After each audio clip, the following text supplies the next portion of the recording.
Katie Farrell with Dashing Dish. Today we're going to do something a little bit unique and also fun, which is freezer batch cooking. I got to thinking about making a video series on this when my sister, who's having a baby in a few months, said, all I want from you for having this baby, the only gift, is to have some freezer meals made. And I said, no problem. And then I got to thinking, I've had so many requests on how do you make freezer-friendly meals for a friend who's had a baby, or if I'm having a baby, or just in general for my family in a really busy season.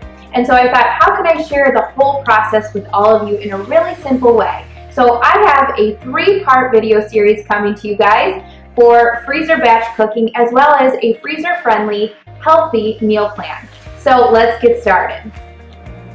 So to begin, we're going to start by talking about the fundamentals of freezer cooking, because not only do I want to provide you with a meal plan and show you how I made one batch of freezer meals, I want to equip you with the ability to know how to do this yourself and also how to build your own future freezer meal plans.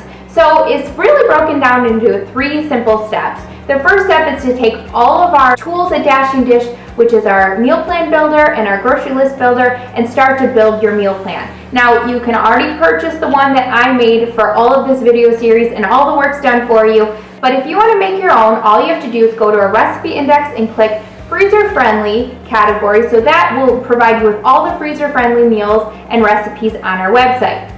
From there, you'll add them to your grocery list builder and your meal plan calendar. And really, it's as simple as saying, okay, what does this family or what does my family enjoy to eat? So I thought through what are some meals that really any family with kids would love to eat, as well as my sister, brother-in-law, and their 2-year-old. And I added it to a meal plan calendar. Now, I did choose a breakfast, a lunch, and a dinner for the entire week. And then that way, it will really stretch them for, I'm guessing, about 2 weeks.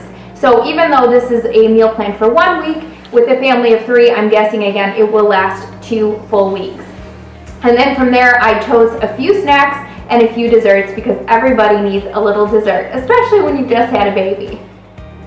So the second step in planning and preparing is to divide your recipes into 2 categories. There is the full prep and there's the partial prep.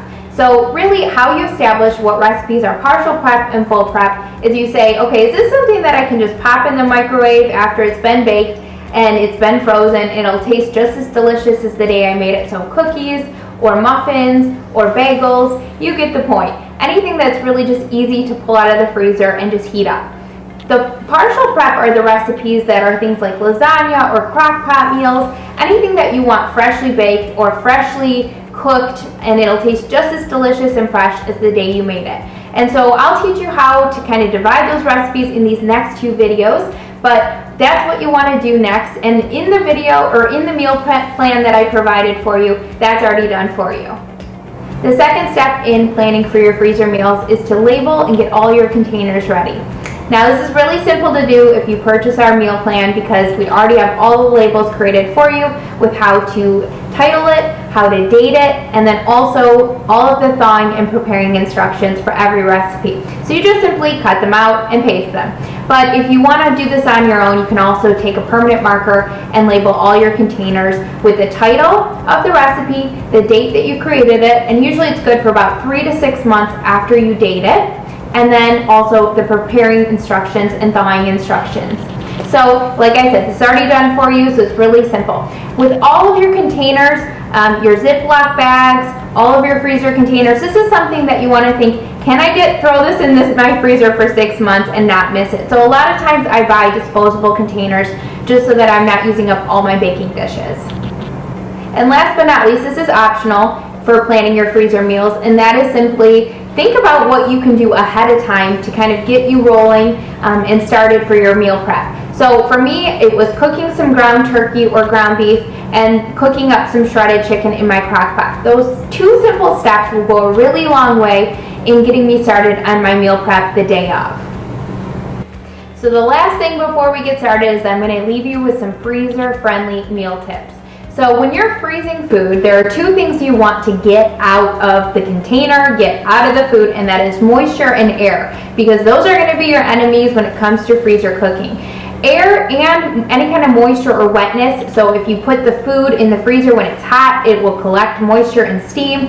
Any kind of wetness or moisture and air will produce freezer burn. So what you want to do is you want to get as much air out of the container as possible, and also let things cool completely to room temperature before freezing.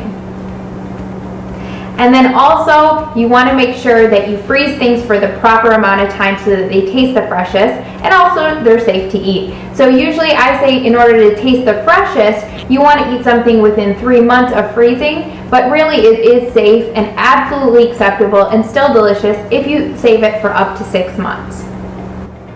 So I hope that these tips and tricks really helped in getting you started and also prepared for freezer cooking. Make sure you check out our freezer meal plan if this is something that's totally new to you or you just want some of the guesswork taken out.